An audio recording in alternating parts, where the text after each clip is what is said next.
I have a laundry list of female victims that have been abused, sexually assaulted by Clint. Okay. Which comes back to the church. Sure. And he's been warned against this. We have told him so. Right. But warning against it and doing something the right way, because you're just keeping a pedophile in your church.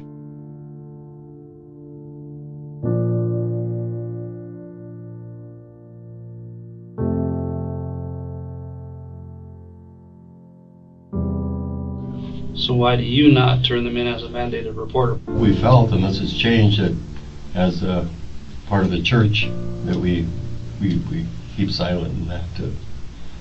It is right for you to keep silent when it's one-on-one, say with you and Clint by themselves, but having these forgive and forget meetings with Clint and his victims, that's a mandated reporter. You're re-victimizing the victim over and over and over again.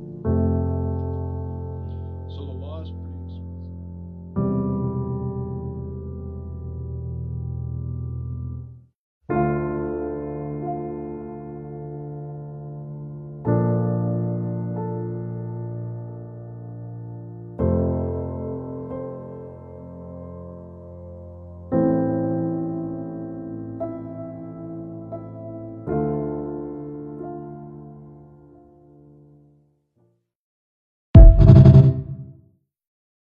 Welcome back, everybody. So today we're going to talk about mandatory reporting laws. We're also going to talk about the Sixth Amendment and why this all matters and why it's important.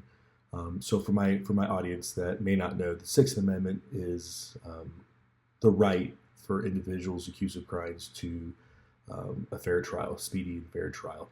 And so it's important that we, as we look at this, we understand that there's various doctrines within the Sixth Amendment. We're going to be talking specifically as it relates to mandatory reporting. The big one is going to be what's called the confrontational clause.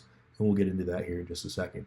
But as you can see, and most of my audience, unfortunately, you're not going to be surprised by the fact that, this church is trying to sweep child abuse under the rug, right? Horrific crimes against children under the rug. You're not surprised by that. In my former life, I was a ICAC, Internet Crimes Against Children Task Force Sergeant, and I adjudicated, a lot of these crimes, went through the process, court, the whole 9 yards, everything from getting the initial tip to going to federal court. I've done it. And it's something that is very common in all places where children congregate. We see this in religious organizations. We see this in secular organizations.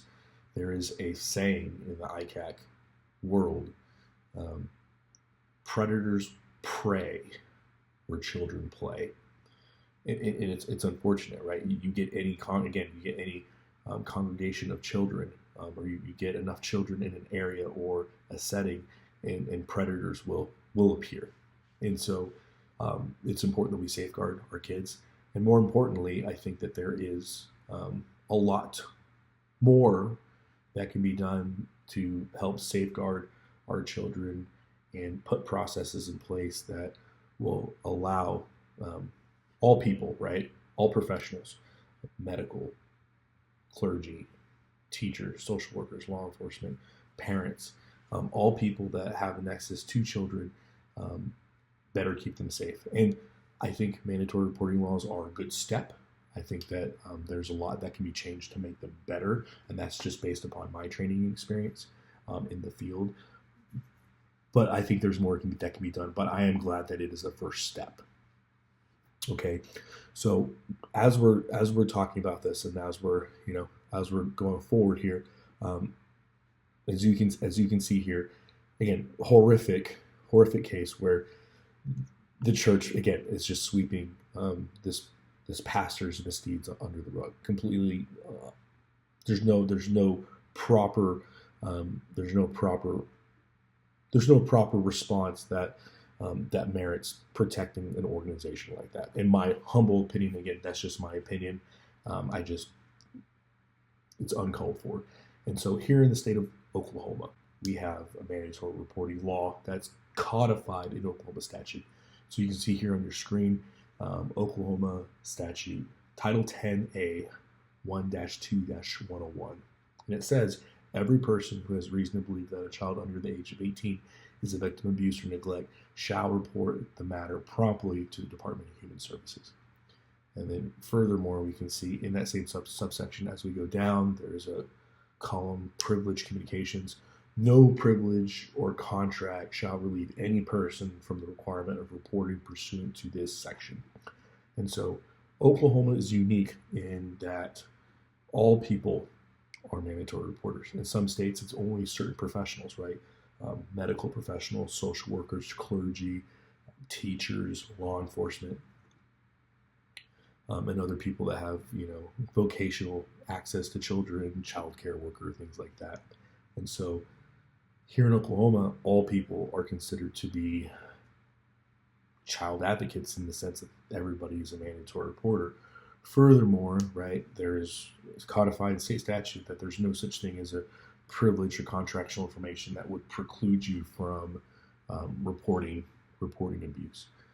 So again, something interesting to keep in mind that makes Oklahoma a little different from other states out there. Now, the reason why this is important, furthermore, is, again, when we look at the Sixth Amendment, right, we have something called the confrontational clause.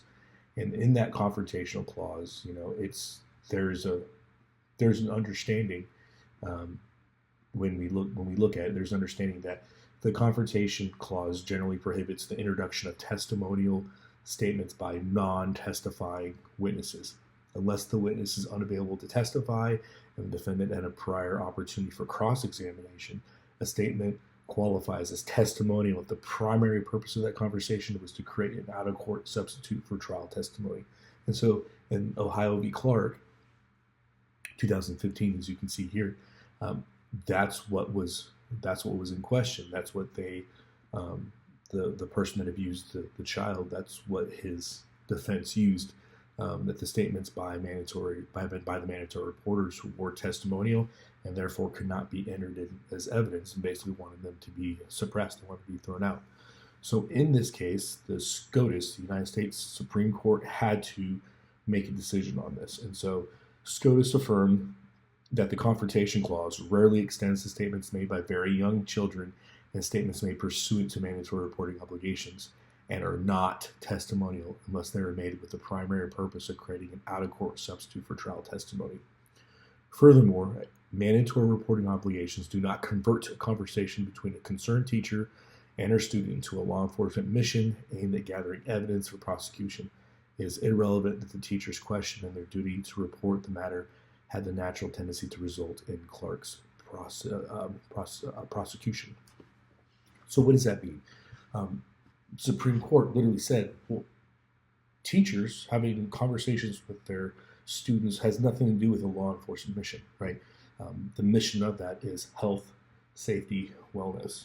Again, they're not criminal informants. It's not like law enforcement told the teacher, hey, wear this wire, go in there, ask these incriminating questions to the students so that we can gather evidence and you can turn over this evidence for a criminal prosecution. That's not what happened.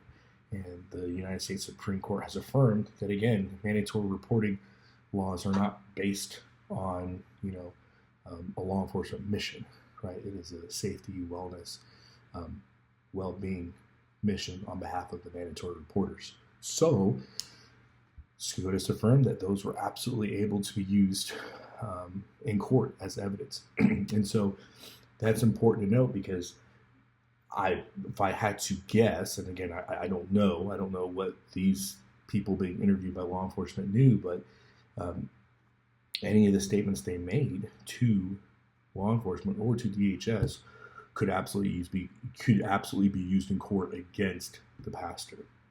So again, just important things to note and annotate that there is solid case law on this that helps protect mandatory reporters and protect children. And so again, am I saying that the mandatory reporting system is flawless? Absolutely not. Do I think it's a step in the right direction? Absolutely. As we saw with the SCOTUS, the fact that those are not considered testimonials also is good for the adjudication process.